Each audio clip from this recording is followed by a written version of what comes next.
everybody? Rick's coming at you here from our lair in the basement. Of course, today is what, Saturday, March 5th, 6th, something like that. So, very special day. It's a release date of the Blood in the Streets vinyl. And, of course, as y'all know, Jason just started getting them in. And I guess they're getting ready for shipment. Well, guess what? After a day of Chinese, we have the Ricks have in our possession. The very first edition, first one, signed by, I don't know if you can see it or not, from Jason B himself. Right there. So we're going to do an unpackaging. What you're hearing is actually the CD of the Blood in the Streets. Of course, we don't have a record player down here. They're all upstairs. Now, before we get into the unpackaging of the vinyl, I want to discuss how this really special and important this record is. I want to back up a little over a year, maybe close to a year and a half ago, when Hollywood and Hell left. Now, we've been a fan of the Jasons a little over 4.5 years. Ricky and I, Rick's been following, we've been a huge fan supporter of the band. And when Hollywood and Hell left, it really hit us right in the gut. I remember the day we actually officially found out about it. We were both at work, we were sharp, and Rick was actually texting and talking to Hollywood, the old Hollywood, because they were friends. They were talking and texting each other. And Rick asked me, Paige, Dad, you got to come up here switchboard. You got to come up. And I'm like, okay. He said, no, you got to get up here right now. They actually left the band. The Hell and Hollywood are gone. I'm talking to Hollywood now. You need to come up here. And I'm like, what?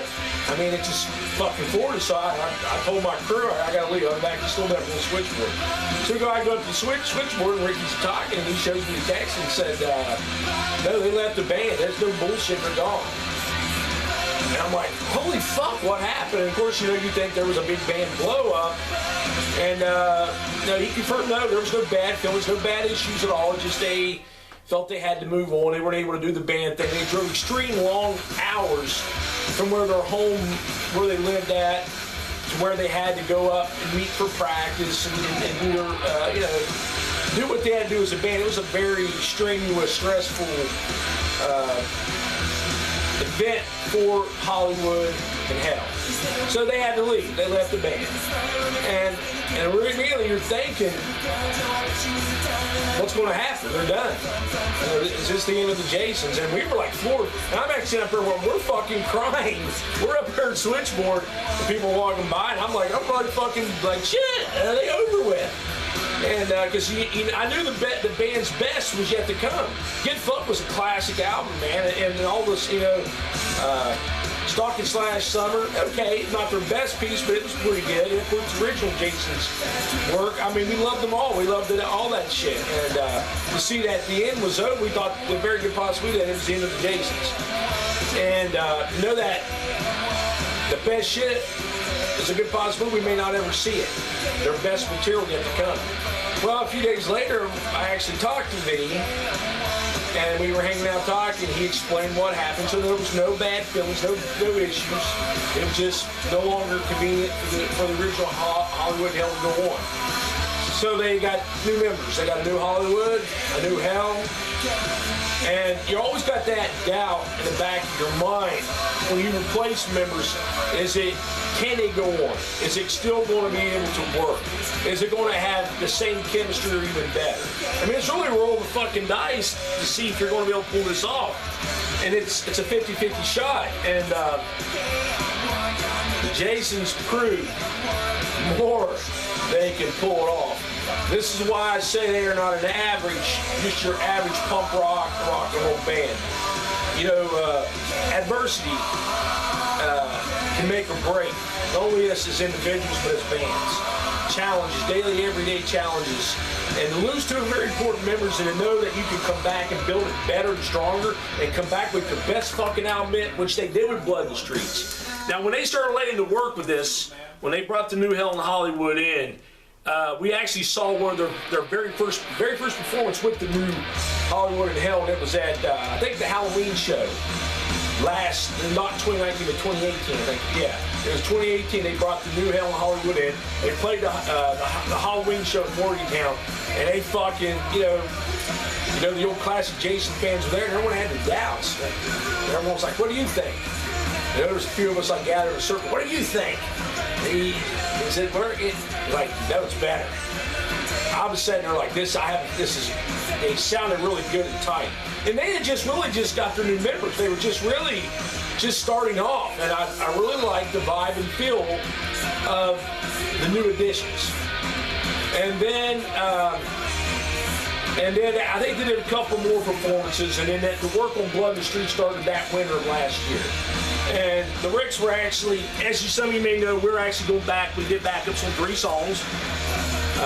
Red Blooded, You Should Never Reopen That Camp, and Susie's a Headbanger. Or not Susie's a Headbanger.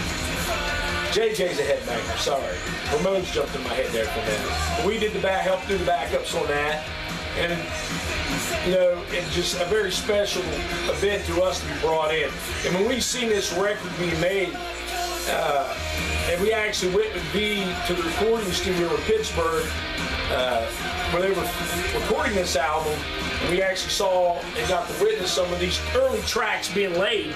And I remember telling Ricky, I was like, "Fuck, dude, these songs are going to be awesome. They're going to be great. And this is something different. Your best is coming." And I remember driving in the fucking snow. I mean, there was some bad snow last year, and they would drive all the way from Morgantown to Pittsburgh to start the recording on this album. And then every time we would meet for Chinese, because we had Chinese together, and he would play us some of the raw demos. And I was like, "God, dude, this fucking album, this is so going to be way bigger and better than Get Fucked." And as it continued to progress and come more together, and it just, when you finally see, of course, the album itself's been out since May of last year, and I feel it's probably Jason's gaining a bigger following. Built the Commando Army even 10 steps further from this album. And so by far, I knew it when I was hearing these early tracks that this was their best work. And this was going to bury every fucking thing they did.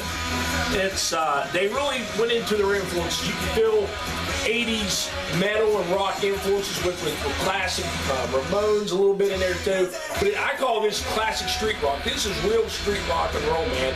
You can feel the switchblade, the leather jacket. You can feel the blood. Everything that made rock and roll badass, what we loved about it. What attracted and lured us to it, the sex, the allure of just being a badass, listening to a subgenre of music. It's in this album. This is a perfect fucking record, loaded with attitude. And I felt that Blood in the Streets actually has more of the fuck you attitude than any other piece of work that the Jasons did. And when you see what came out of this, Jasons went on tour last year. They played a lot of shows. And actually, the Jasons don't really play many shows in West Virginia anymore because they're growing so beyond. They've been all the way out in California. I've seen on social media where people in Europe and even in Asia, in the Netherlands, are wanting the Jasons to play. They got the Commando Army's drum bang. Actually, the Ricks were actually one of the very first. We're like number 4 and 5 in the Commando Army. We actually have our membership kits. When they first started it, they Ricks number 4 and 5. So to see where it started, if they would actually bring that old membership kit back, I'll actually have to bring that out sometime. Maybe on our studio some genres, I'll bring out that membership kit and show you what came with that and how I feel that's probably my favorite Jason's merch. But anyway, it's definitely grown, and the music in this is just loaded with fucking attitude. But anyway, let's get on to the vinyl here. I believe this was the manhole, the Bloody Street concrete. At least I believe it is. It is. Turn on the front. Signed by me. And of course, you have to listen to the tracks in the back. I hope you can see that. And all your credits. This is what says you're a band. This It's not fucking bits and downloads, and even CDs to a point. This says rock and roll. This is what says you're a band. You're not a band unless you have vinyl. I know that may be an insult to some, and I understand budgets. Some bands just can't afford to do a vinyl, but this says it. All done, no crowdfunding, that goddamn Kickstarter bullshit. Jason's fucked no one over. To me, when you invest in a band like this, it's an investment. It's coming back to you 10 times more. The Jasons show this in their quality. And when you see how, if you got the Get Fucked vinyl, you see how much in quality the jacket is, even especially now. All right, here you got first here. Now this, of all my award, I had to have this one. You know, the concrete street with the manhole cover. You see that? We actually were sitting in a Chinese restaurant last summer. You know, Get Fucked, or Blood and Streets already been released, and he was talking about the vinyl release whenever they were going to get it done, and they were discussing ideas. And the idea of having concrete with a manhole with blood on it, like Blood in the Streets. That was actually talked about at the Chinese restaurant with the Rex. And I was just fucking floored when I pulled this out and see this, that an idea that everybody was kicking around actually forged in reality. I mean, that's just cool. That's just beauty. This is rock and roll here, dudes. So yeah, I recommend that. That's actually my favorite one. Because this was in a discussion, actually seemed becoming a reality. I dig that. Now, get this back in here, and then also, not sure. Of course, V signed that for me. I had him sign that. And you got a picture of all the band members.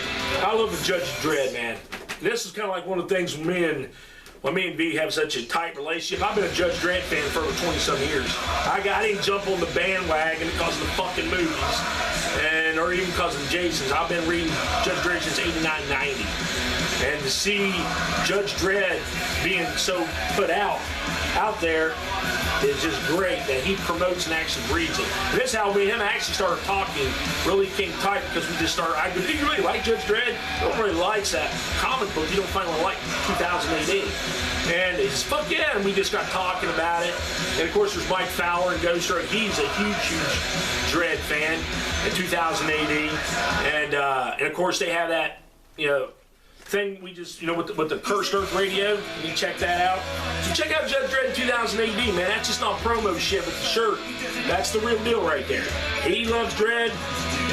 Check out his house with all the Dredd statues. It's just fucking great. And also, what else we get here? I like this, the sticker. Can't beat that sticker. I might actually put one of them on my bass guitars. And of course, for the new digital age pricks, there's your digital download with your little fucking phones and crap like that. I'm not a phone person. I don't even have a cell phone. The iPhone or any of that shit. I've never ever owned one. If you ever see the Rick's out, Ricky's got his, but I just don't have it. I just find more of a distraction than a problem. And I still got MP3s, CDs in my car. I'll carry an MP3 around with me and shit. And I got them, of course, on my computer. I am a home computer guy. But I just never caught on to the phone bullshit. So, that right there, that's good for the modern day digital brick. And I'm just going to really quickly now talk about show the red one. I like the little note on no crowdfunding. That's enclosed in there. Now these are the very first one. I'm the first one that got one of these, the Ricks did. So that's why I feel special. I feel very fucking good right now. And I didn't even know. I heard a rumor that they were getting them this weekend, and of course we're getting up meeting up for Chinese. I said, dude, y'all got the vinyl? He's like, yeah, bring it to you, man. First ones. So there you go. Again, same thing, packaging, same. Get into the. Of course, my favorite tracks is, of course, Blood in the Streets. I think if there's any track to me that is the theme for the Jasons, the new Jasons, as it's been for the past year, it is that song. Slaying the old gods, you know, the old gods passing away, moving on, being reborn again, coming out of what was potential failure. Because I'm going to tell you, not many bands can really rise above member changes. I mean, all you got to do is, you know, it's a hit and miss situation. You know, Motley Crue was always the one. I remember I was a big Crue fan. When Vince Neil left, it shook the music world. At that time, the music world was changing the taste. People were going away from metal and getting more into the new grunge, Seattle, industrial noise music of the 90s.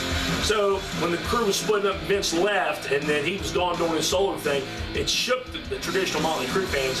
And of course, history testifies that the John Corabi thing did not pay off. And then, of course, later on when Tommy Lee left, it didn't really shake the band. People came out to the shows, they bought the album, you know, with the tattoo, you know, new tattoo album. So it seemed to me that Motley Crue did better, at least was able to keep a big fan base and have people come out to the shows when they went without Tommy Lee than when they did without Vince. Now, I know that ain't very popular there. A lot of people anti-Vince Neil today, and everybody's on John Corabi, but that wasn't the case when it was going down. If you fuckers were so big on John Corabi, where was you when you needed support? If you thought that version of Crue was better, you should have been supporting them, buying the fucking album and going to the shows. Now the cool thing, the trend is to be anti-Vince Neil and pro-Corabi. Fucking trendy crowd attitudes, the crowd mentality. What's cool, what isn't cool. I don't go for that. What makes a band survive is this, the music. Being able to pull it together stronger and better than any other version. Jason's pulled this off. You know, and it came out better and stronger, more sleeker. Just like a switchblade. This song right here really is one of my second favorites, Red Blooded. That really epitomizes the attitude, the lethality, how more lethal and dangerous and more of a confrontational the Jasons have become. And also, I jacked off the DVD remote. That's really about my second or third favorite track. But the first track really epitomizes the Jasons and what they're about. So again, here we go with this is the red edition. The rest of the contents are all the same. You get the same lyric sheet. There's the red, real pretty, blood red. Very blood. And of course, your sticker, your digital download, and of course the lyric sheet. I don't know if I really showed that lyric sheet on the last one there. But you get all the lyrics to the songs. I love that. And again, the Jasons really upped the quality, really upped the fucking quality in this. Because if you didn't pre-order this, you better fucking grab a copy. Because I think even copies of Get Fucked are starting to go up on, I think you can still pick them up for like, I actually saw on eBay about a month ago, somebody was selling a copy, it wasn't the Titty Cum edition, just a regular one. It went for like 45, 50 bucks. I actually decided to save it in my favorites, and someone actually bought it for $50. And I think it's been something like almost 2 years, like 2 years ago since that came out.